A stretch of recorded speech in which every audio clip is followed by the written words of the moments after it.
o ex-deputado João Paulo Cunha, ex-presidente da Câmara, petista histórico, defendeu que o presidente Lula dê um ministério para Arthur Lira. O Lira, como você sabe, está de saída da cadeira de presidente da Câmara, e aí, para melhorar a relação do governo com o Centrão, o João Paulo Cunha sugeriu que seja dado um ministério a Lira. Vamos ver.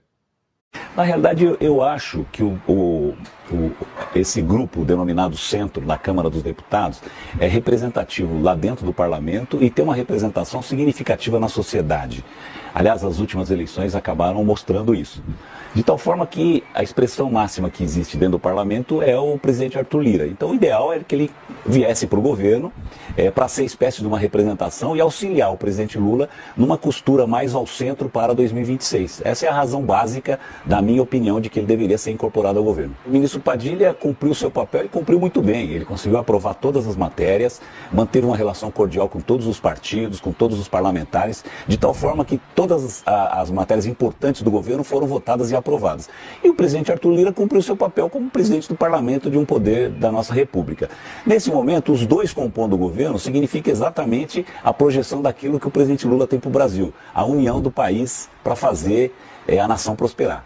A minha impressão é que a eventual vinda do presidente Arthur Lira, junto com esse grupo que o cerca, trará uma perspectiva para 2026 mais sólida. Porque até agora há os ministérios, mas não tem um compromisso para 26 mais sólido. E eu acho que essa oportunidade está aí. Constar, começando contigo, como vê essa possibilidade de um ministério para Arthur Lira? O que é que isso representaria aí no jogo de forças entre governo e Congresso? Brown, eu sempre lembro da frase do La Rochefoucauld, né, que a hipocrisia é a homenagem que o vício presta à virtude. E foi isso que nós vimos. O Cunha, ele mesmo, envolto historicamente aí em escândalos e tudo, ele dourou a pílula, para usar em português claro, né? Ele revestiu de um manto republicano aquilo que é uma proposta muito mais direta e escancarada do tipo, tem que comprar o centrão fisiológico para ter governabilidade e ir com chance para 2026. Então a tecla SAP do floreio que ele fez na fala dele foi isso. Eu digo isso porque em condições normais de temperatura e pressão, não há nada essencialmente errado nisso. Você ganha uma eleição, há controvérsias, mas vamos assumir a premissa de que o Lula, que não consegue encher rua nenhuma, ganhou a eleição, e você ganhou com uma certa plataforma mais à esquerda. Mas para você governar o país, você precisa compor com o centro. Então você cede em algumas pautas, você atrai gente mais moderada do que a sua plataforma para governar em conjunto com você, e não há nada de errado nisso. É a democracia, o centro tem muito peso por isso. Normalmente, os polos dependem dele para governar, né? E isso garante, digamos assim, uma suavidade maior nos ciclos, quando sai à esquerda, quando tem alternância de poder entre a direita, o centro tem esse papel. Eu digo tudo isso, né, para lembrar que seria assim numa democracia sólida, robusta. Não é o Brasil, não é o PT, não é o Cunha propondo isso, não é nada disso. No Brasil, ganha de forma esquisita a extrema esquerda, demonizando com a ajuda do STF e do TSE a direita, e depois fala assim, caramba, e agora, né? O Lula vai ser mais moderado, ele vai atrair outras forças políticas mais ao centro para governar o país e falar em união?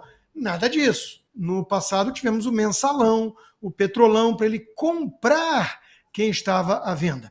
Agora não é muito diferente. O Lula é mais radical ainda do que daquela vez, na geopolítica nem se fala, na economia é a mesma lambança, a turma do centrão fisiológico fica incomodada por ver a possibilidade da galinha dos ovos de ouro ser sacrificada nesse processo e começa a abandonar o barco, a canoa furada.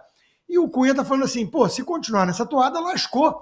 Então o Lula tem que acenar para esse pessoal, né? Vem aqui participar do governo. Significa o quê? Mais ministério porteira fechada, mais feudos distribuídos para os caciques partidários. É isso que ele está falando. Então, não há nenhuma nobreza e nenhum republicanismo nessa fala, né? Ele tenta fingir que há, e na prática ele está dizendo assim, acho que o Lula precisa comprar quem está à venda, porque senão ele está ferrado. E lembrem, ele podia ter usado isso de uma forma sutil, né? Impedir o destino da Dilma, acho que seria muito direto, né? Então ele preferiu fazer esse rodeio todo. Mas na prática é isso. Eles estão preocupados porque o Centrão está abandonando aos poucos o barco, porque está vendo que o Lula, muito radical, vai bater no muro logo ali na frente. Ô Salles, e até outro dia o Arthur Lira era uma figura execrada, criticada pelos petistas por, em 2022, ter dado apoio à reeleição do presidente Jair Bolsonaro. Você concorda com Constantino? Será que agora essa mudança de opinião, essa nova visão sobre o Lira mostra que o governo está em apuros, no momento de dificuldade, Salles? Veja só, o Rodrigo descreveu uma situação que eu costumo dizer que são as condições normais de temperatura e pressão. Quer dizer, você tem o centro ideológico, né, ele serve de uma espécie de coxim para evitar mudanças extremas e mudanças muito rápidas e tal.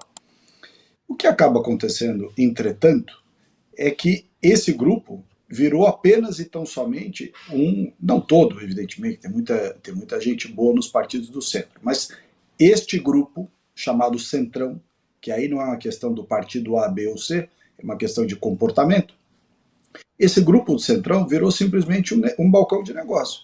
Balcão de negócio que o sujeito chega lá e fala assim, olha, eu para aprovar tal assunto quero mais tanto de emenda, emendas de comissão, emendas de bancada, quero mais tais cargos na Caixa Econômica, não sei quantos cargos no Banco do Brasil, e assim vai indo, né? Então, é diferente do conceito de você trazer para dentro do seu governo algumas forças políticas que queiram participar do processo decisório e com isso construir um projeto de país. Fosse esse o raciocínio, não teria problema nenhum você fazer aliança nesses termos. O problema é que a aliança não se dá nesses termos. A aliança se dá em outros termos, né? E quando ele diz de maneira tão franca e desavisada, desabrida, assim, aberta, que olha, precisa trazer para dentro o Arthur Lira para trazer o Centrão junto. Na verdade, ele está usando o Arthur Lira porque é o presidente da Câmara, mas ele poderia fazer essa descrição de raciocínio em várias outras hipóteses, que já aconteceram, inclusive, nos governos Lula 1 e 2, no governo Dilma, e está acontecendo agora no atual governo. Ou seja, ele compra o apoio, né? Ele compra o apoio através do cargo, da emenda, da distribuição de vantagens lá na Codevasf, lá onde quer que seja. Né? Então, e aí, quem está vindo, na situação normal descrita pelo Constantino, quem vem para um governo que a princípio não fazia parte, vem com propostas, né, ou deveria ir com propostas, com uma visão, com uma espécie de acordos. Olha, o grupo se agrega ao teu grupo, mas você tem que adotar tais posturas, você tem que deixar de adotar tais coisas. Quer dizer, no mundo ideal, você tem uma negociação ideológica, programática. O que acontece no mundo real, na prática, é simplesmente o seguinte: você vem, não dá palpite, cala a boca, faz o que eu estou mandando, que eu estou te dando aí os cargos, as verbas e tudo que você quer. É assim que o PT funciona. Então essa é a preocupação, justamente, de você não permitir que esse mecanismo continue. Porque quando é uma aliança programática em que uma parte cede um pouco para agregar a visão da outra, isso faz parte da política. Outro sistema vem, cala a boca, senta aí, vota, não enche o saco que eu estou te pagando tudo que você está pedindo. É um pouco isso.